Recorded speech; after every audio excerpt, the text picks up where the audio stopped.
Hello बच्चों, आज हम आप लोगों को एनसीईआरटी की जो बुक है बसंत भाग 1 क्लास 6 की उसका लेसन नंबर 6 पार नज़र के इसका फुल एक्सप्लेनेशन आज हम आप लोगों को अच्छे से बताएंगे। यह जो है यह एक क्या है कहानी है। यह किसके द्वारा लिखी हुई कहानी है? इनके लेखक कौन है? तो इनके लेखक है जयंत विष्णु नार्लिकर, इनके लेखक हैं।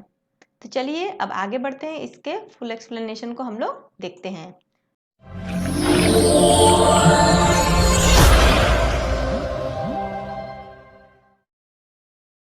तो सबसे पहले लेसन का नाम क्या है? पार नजर के। तो क्या है पार नजर के, इसको समझते हैं इस लेसन के माध्यम से। यहाँ पे वह एक सुरंग नुमा रास्ता था। क्या था? एक सुरंग नुमा रास्ता था। मतलब ये पहला पैराग्राफ जस्ट एक इंफॉर्मेशन दे रहा है आप लोगों को कि एक सुरंग नुमा रास्ता था।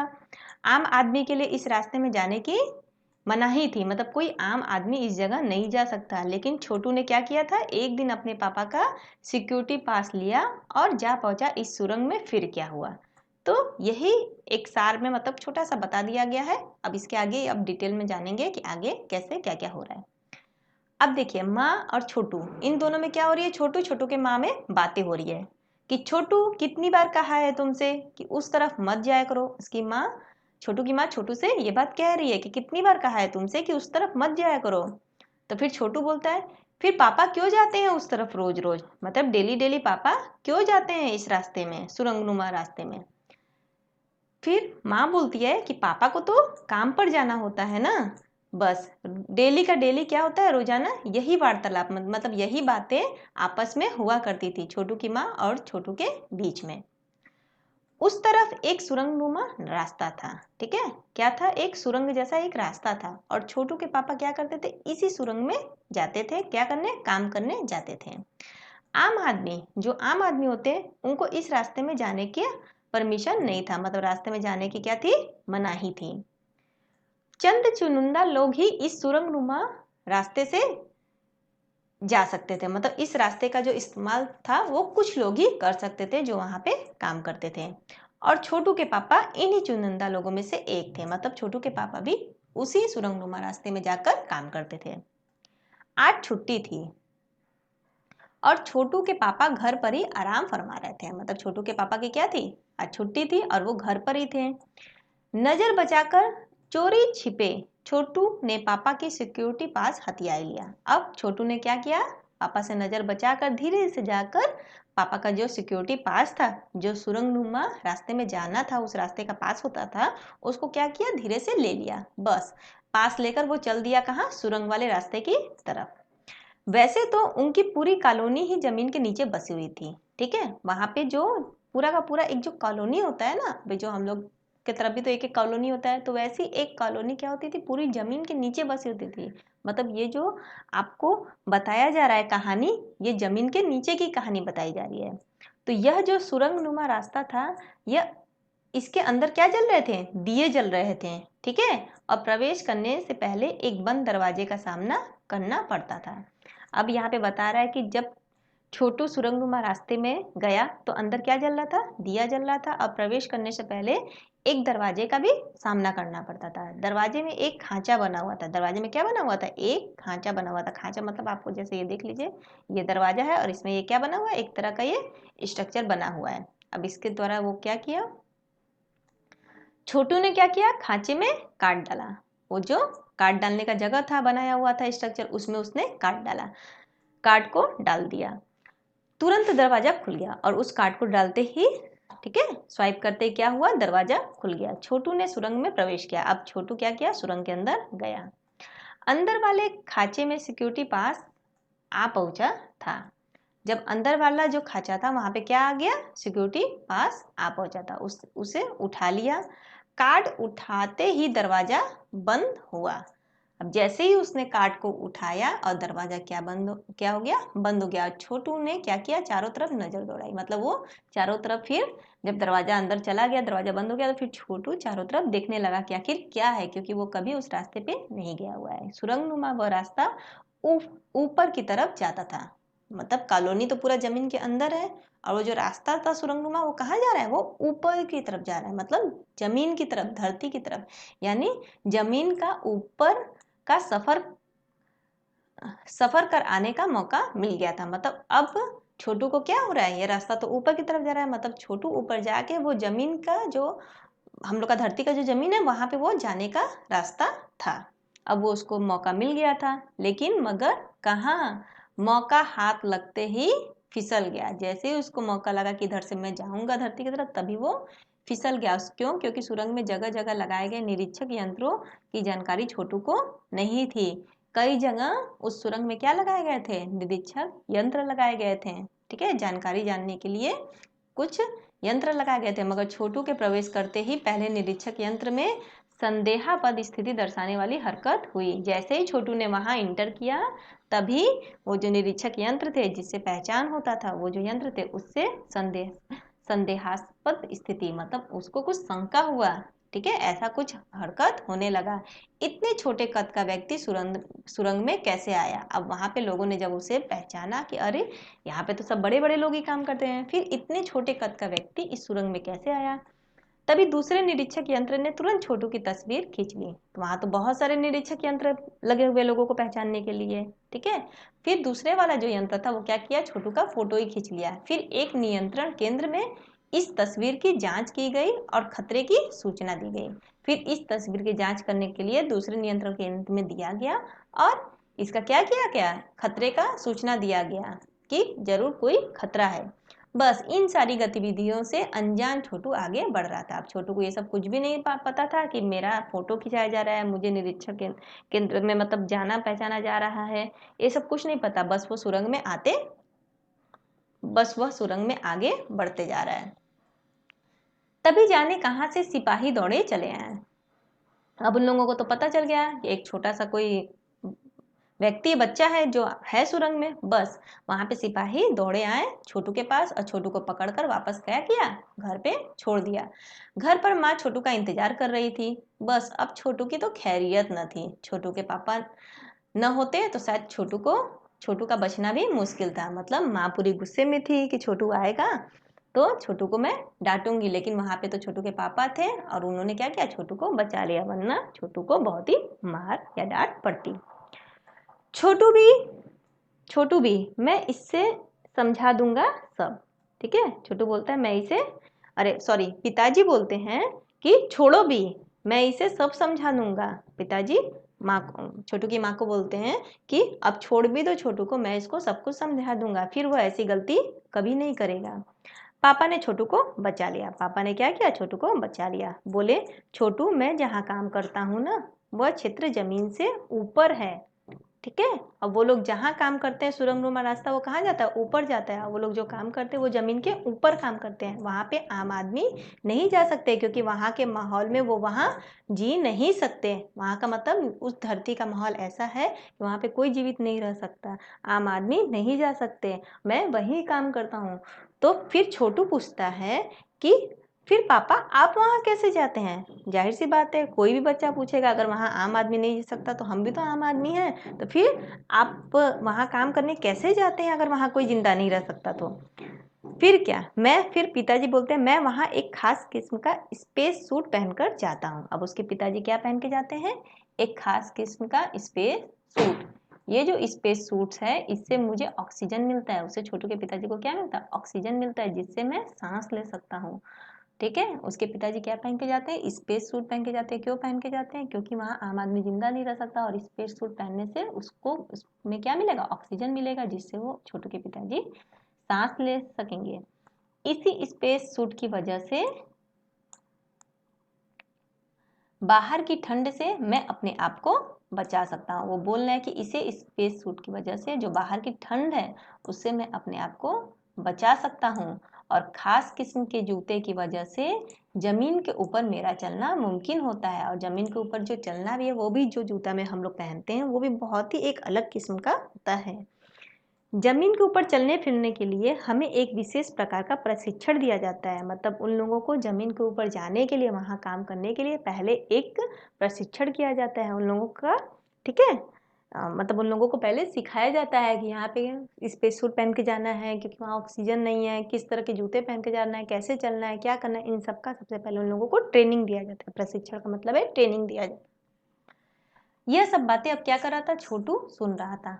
पापा आगे बताने लगे कि एक समय था। अब वो सारी बातें को बता रहे कि ऐसा क्यों हुआ। ठीक है, अब वो उसके पिताजी बता रहे हैं कि एक समय था जब अपने मंगल ग्रह पर सभी लोग जमीन के ऊपर ही रहते थे। अब देखिए, अब ये बातें कहाँ की हो रही है, ये मंगल ग्रह की घटना है। मतलब मंगल ग्रह में लोग हैं जो जमीन के नीचे कॉलोनियां बना के रह रहे हैं, और वहाँ ऊपर इतनी ठंड है कि वहाँ पे सांस लेना भी मुश्किल है। इसलिए वहाँ पे स्पेस सूट पहन के जाते हैं और स्पेशल किस्म का शूज पहनकर जाते हैं। मतलब ये मंगल ग्रह की बातें हो रही हैं।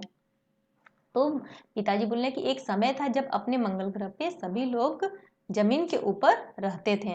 अब आगे उसके पिताजी कह रहे हैं कि बगैर किसी यंत्रों की मदद के, बगैर किसी खास किस्म के पोशाक के हमारे पुरखे जमीन के ऊपर रहा करते थे। अब वो बोल रहे हैं कि जो मंगल ग्रह पे जमीन है वहां पर बिना किसी यंत्र की मदद से, जैसे अभी उसके पिताजी तो यंत्र की मदद की सहायता से ऊपर जा रहे हैं, ठीक है, तो उस समय बिना किसी यंत्र की मदद से, बिना किसी खास किसके पोशाक, जो अभी वो लोग स्पेस सूट पहन के जा रहे हैं, मतलब इस तरह का पोशाक भी नहीं पहनना पड़ता था। जो हमारे पुरखे थे, वो जो हमारे पूर्वज थे, वो जमीन पर ऊपर रहा करते थे।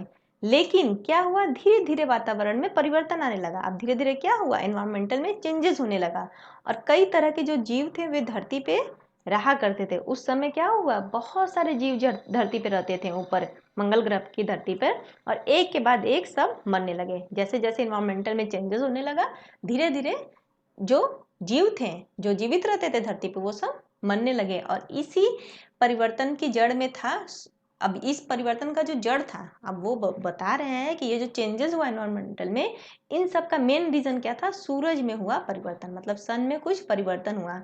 सूरज से हमें रोशनी मिलती है और उष्णता भी मिलती है, ठीक है। हम इनसे इन्हीं तत्वों से जीवों का पोषण होता है। अब बोल रहे हैं कि सूरज से ही तो हमें रोशनी वगैरह मिलती है, इसी से जीवों का पोषण भी होता है। तो सूरज में परिवर्तन होते ही यहाँ का प्राकृतिक संतुलन बिगड़ गया। जैसे जैसे सूरज में परिवर्तन होते गया, यहाँ पे जो प्रकृति का जो संतुलन था वो धीरे धीरे बिगड़ता गया, ठीक है। और प्रकृति के बदलते हुए रूप का सामना करने में यहाँ के पशु पक्षी पेड़ पौधे अन्य जीव ये सब अक्षम साबित हुए। मतलब जैसे परिवर्तन होता गया, वहाँ के पशु पक्षी भी उस परिवर्तन को नहीं सह सके। वहाँ के पेड़ पौधे जीव उस परिवर्तन को सह नहीं सकते, उनमें वो सहन शक्ति नहीं थी। केवल हमारे पूर्वजों ने ही इस स्थिति का सामना किया। वो बोल रहे हैं कि केवल हमारे पूर्वज ही थे जो इस स्थिति का सामना किया, और उन्होंने क्या किया, अपनी तकनीकी के ज्ञान के आधार पर हमने जमीन के नीचे ही अपना घर बना लिया। अब उन्होंने अपनी तकनीकी को अपनाया, अपनी टेक्नोलॉजी को अपना के जमीन के अंदर ही उन्होंने घर बना लिया, और जमीन के ऊपर लगे विभिन्न यंत्रों के सहारे हम सूर्य शक्ति, सूरज की रोशनी और गर्मी का इस्तेमाल करते आ रहे हैं।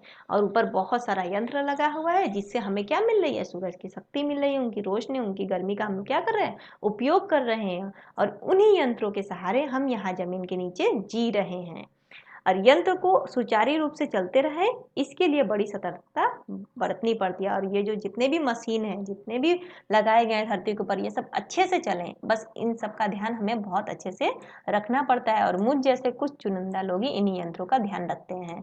कह रहे हैं कि हमारे जैसे लोग ही, कुछ लोग ही हैं जो जाते हैं, जिनको इन सबका पता है, समझ है, वही लोग ऊपर जाकर इन यंत्रों का ध्यान रखते हैं। तो अब यहाँ पे छोटू बोल रहा है कि बड़ा हो जाऊंगा तो मैं भी यहाँ काम करूंगा। छोटू ने अपनी मनसा जाहिर की, मतलब छोटू की ने भी अपनी इच्छा को बताया कि पापा मैं भी जब बड़ा हो जाऊंगा तो मैं भी यहाँ काम करूंगा। फिर पापा बोलते बिल्कुल, मगर उसके लिए तो खूब पढ़ना होगा, माँ पापा की बात भी सुननी होगी। माँ ने कहा, सॉरी, माँ कहती हैं कि बिल्कुल, क्यों नहीं, जब अगर तुम्हें पापा की जगह काम करना है तो उसके लिए तुम्हें खूब पढ़ना होगा, मम्मी पापा का बात भी सुनना होगा। अब दूसरे दिन क्या होता है, छोटू के पापा काम पर चले गए। अब छोटू के पापा दूसरे दिन काम पे चले गए, देखा तो कंट्रोल रूम का वातावरण बदला बदला सा था। जब वो काम पे गए तो वहां पे देख रहे कि कंट्रोल रूम का कुछ जो है स्क्रीन पे दिख रहा है, कुछ चेंजेस है, उसमें कुछ बदलाव है। शिफ्ट खत्म कर जा रहे स्टाफ के प्रमुख ने टीवी स्क्रीन की तरफ इशारा किया। अब शिफ्ट जब खत्म हो रही है, खत्म करके घर जा रहे हैं जो स्टाफ के प्रमुख हैं, तो उन्होंने टीवी के स्क्रीन पर इशारा किया। स्क्रीन पर एक बिंदु झलक रहा था। उन लोगों का जो स्क्रीन था जहाँ पे उसके पिताजी काम करते थे, वहाँ पे अंदर स्क्रीन पर एक बिंदु, एक डॉट दिख रहा था। वह बताने लगा कि यह कोई आसमान का तारा नहीं है। अब वहाँ पे वो बोल रहा है, वहाँ पे जो स्टाफ है, काम करने वाले प्रमुख, वो बोल रहे हैं ये कोई आसमान का तारा नहीं है, क्योंकि कंप्यूटर से पता चल रहा है कि यह अपनी जगह अडिग नहीं रहा है। ठीक है, मतलब वो एक जगह रुका नहीं हुआ। ये डॉट इधर से उधर मूवमेंट कर रहा है। वो लोग देख रहे हैं उस कंप्यूटर के स्क्रीन पर। तो पिछले कुछ घंटों के दौरान इसने अपनी जगह बदली है। अब वो बता रहा है कि कुछ घंटों में ये अपनी जगह को बदला है। मतलब एक समय स्क्रीन पे वो एक जगह डॉट है तो दूसरे समय दूसरी जगह।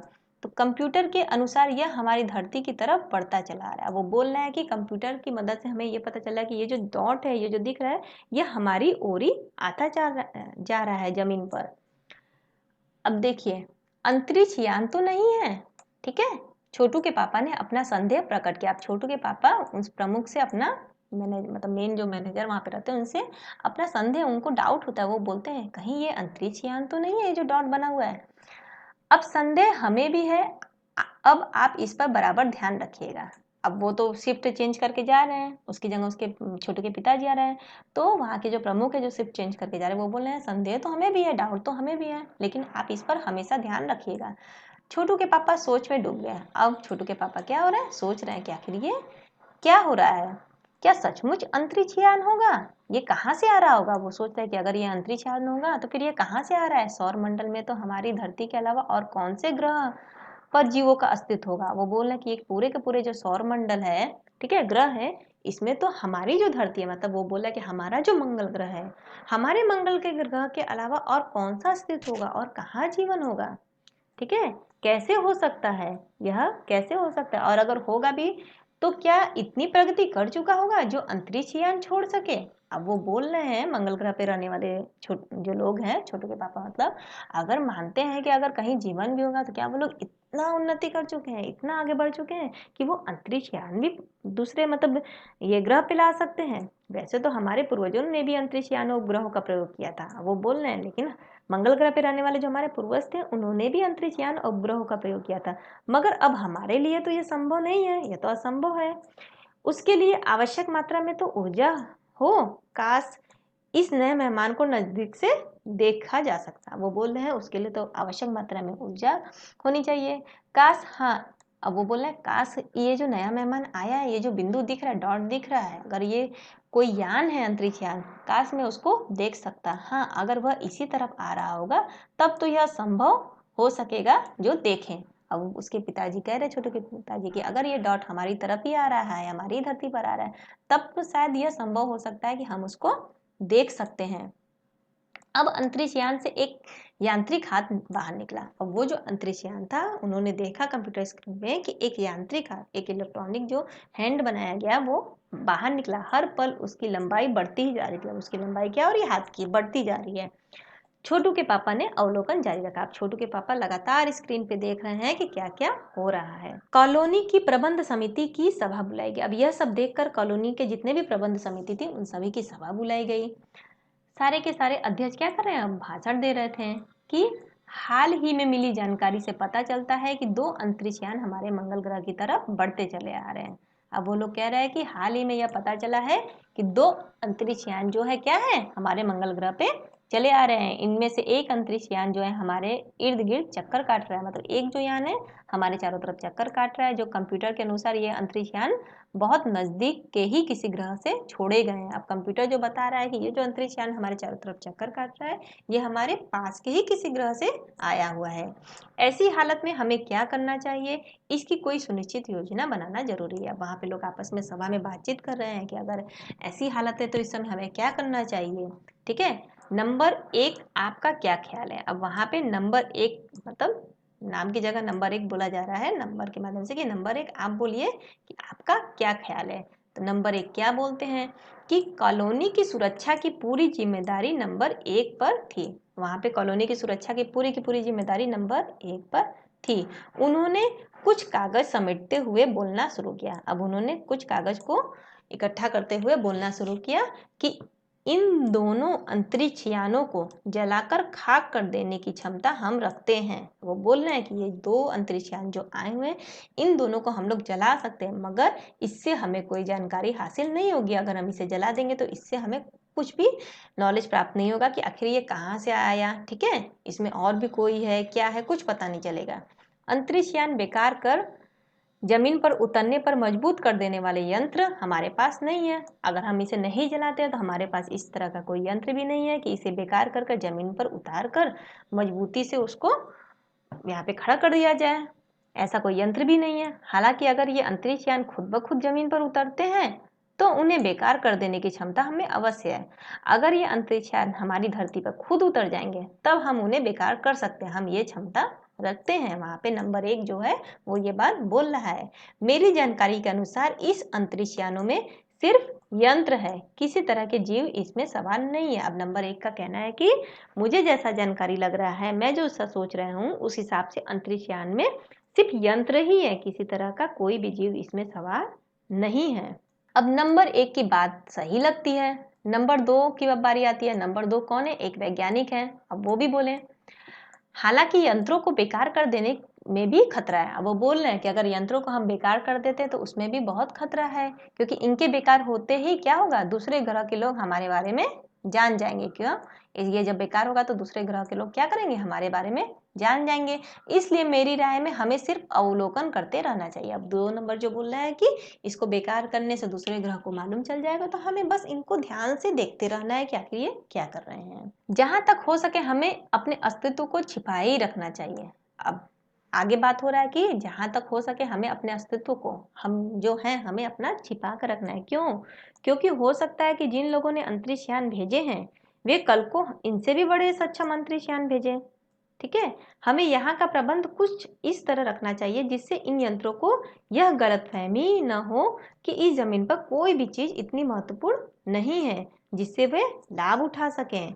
अध्यक्ष महोदय से मैं यह दरख्वास्त करता हूं कि इस तरह का प्रबंध हमारे यहाँ किया जाए। नंबर 3 सामाजिक व्यवस्था में काम देखते थे। अब ये जो बातें बोल रहे हैं यहाँ, जहाँ से ये नंबर 3 बोला, नंबर 1 नंबर 2 की बातें हमने आपको बताई, ये नंबर 3 की बातें वो कहते हैं कि जहाँ तक हो सके हमें हमारा जो अस्तित्व है, हम जो मंगल ग्रह पे रह रहे हैं, ये सब हमें छिपा के रखना चाहिए। ठीक है, यह क्यों? क्योंकि जिन लोगों ने अंतरिक्ष यान को भेजा है, अगर उनको पता चला तो वो लोग इससे भी बड़ा अंतरिक्ष यान हो सकता है भेजें, कोई मतलब गारंटी नहीं है। तो हमें यहाँ का प्रबंध कुछ इस तरह रखना चाहिए कि इन यंत्रों को ऐसी कोई भी गलतफहमी नहीं हो, किसी भी तरह का उन लोगों को नॉलेज न मिले, जानकारी न मिले कि इस धरती पर, इस जमीन पर कोई भी ऐसी महत्वपूर्ण चीज है कि वो लोग हमारा या हमारी चीजों का वो लोग लाभ उठा सके।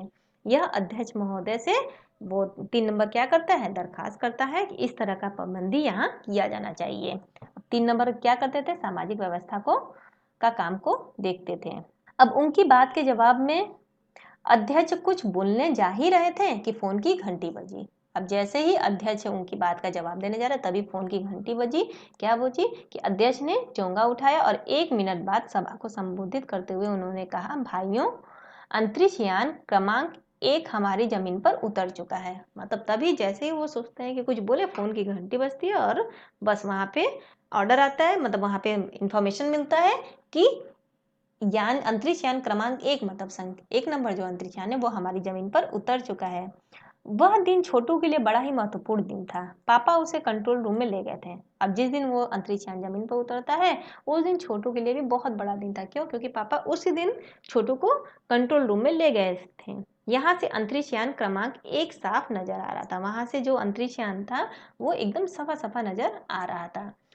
कैसा अजीब सा लग रहा है यहाँ, इसके अंदर क्या होगा पापा? छोटू ने पूछा।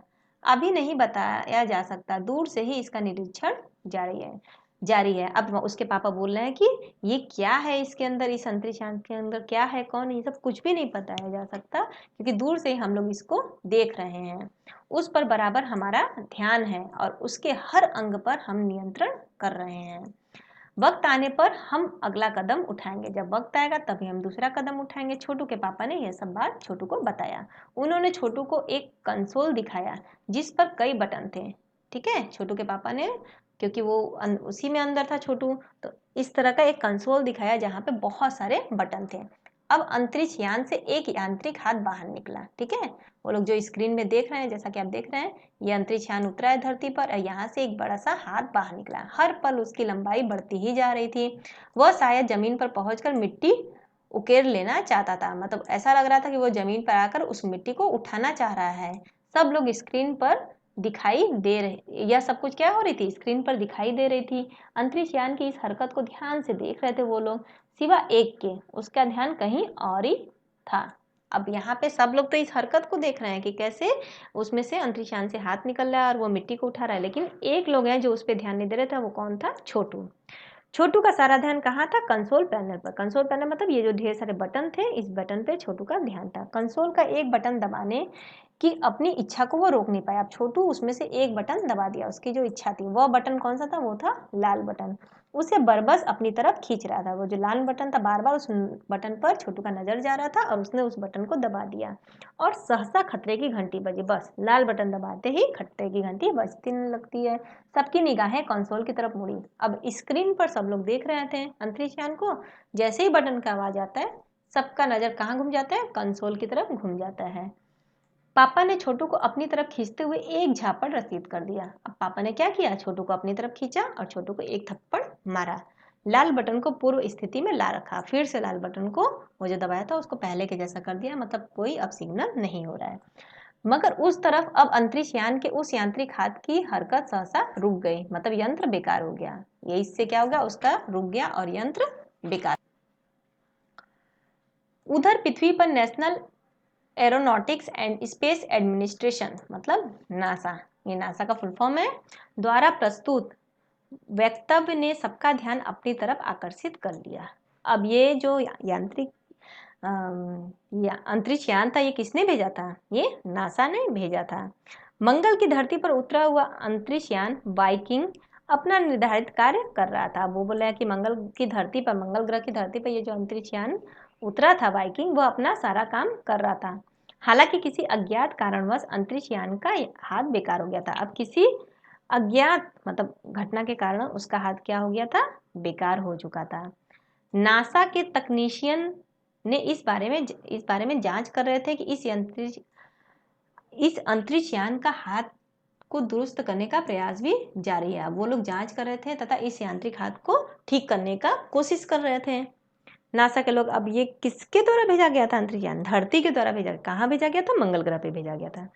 इसके कुछ ही दिनों बाद पृथ्वी के सभी प्रमुख अखबारों में छापा गया। क्या छापा गया? कि नासा के तकनीशियनों को रिमोट कंट्रोल के सहारे वाइकिंग को दुरुस्त करने में सफलता मिली है और यांत्रिक हाथ ने अब मंगल की मिट्टी के विभिन्न नमूने इकट्ठे करने का काम आरंभ कर दिया है। अब यह बात पेपर में छप गया। पृथ्वी के वैज्ञानिक मंगल की इस मिट्टी का अध्ययन करने के लिए बड़े उत्सुक थे। बहुत उनमें मतलब एक्साइटमेंट था कि कब मंगल ग्रह की मिट्टी आएगी और हम सारे साइंटिस्ट इस पे कुछ रिसर्च करेंगे। उन्हें उम्मीद थी कि इस मिट्टी के अध्ययन से इस बात का पता लगाया जा सकेगा कि क्या मंगल ग्रह पर भी किसी तरह का जीव सृष्टि का अस्तित्व है। मतलब क्या मंगल ग्रह पे भी कोई जीवन है? यह प्रश्न आज भी एक रहस्य है और यह जो क्वेश्चन है आज भी एक रहस्य है। आज भी हमारे नासा के लोग, हर एक जगह के जितने भी लोग हैं एस्ट्रोनॉट्स, वो लोग पूरा कोशिश कर रहे हैं कि मंगल ग्रह पे जीवन है, अगर नहीं भी है तो क्या वहाँ जीवन हम लोग जी सकते हैं। तो यह था एक कहानी पार नजर के जयंत विष्णु नालिकर द्वारा लिखी, जो मराठी से अनुवाद किया गया है रेखा देशपांडे। ठीक है, ये थोड़ा सा बड़ा है लेकिन बहुत ही इंटरेस्टिंग है यह कहानी जो लिखा गया है। आशा करती हूँ कि आपको यह कहानी समझ में आ गया होगा। अगर समझ में आ गया है तो इस वीडियो को लाइक करें और हमें कमेंट में भी लिख के बताएं कि कैसा लगा। और हमारे चैनल को यदि सब्सक्राइब नहीं किया है तो आप भी चैनल को सब्सक्राइब कर लें ताकि आगे भी इसी तरह के वीडियो को नोटिफिकेशन मिल सके। और यदि सब्सक्राइब किया है तो बहुत बहुत धन्यवाद हमारा वीडियो देखने के लिए। Thank you.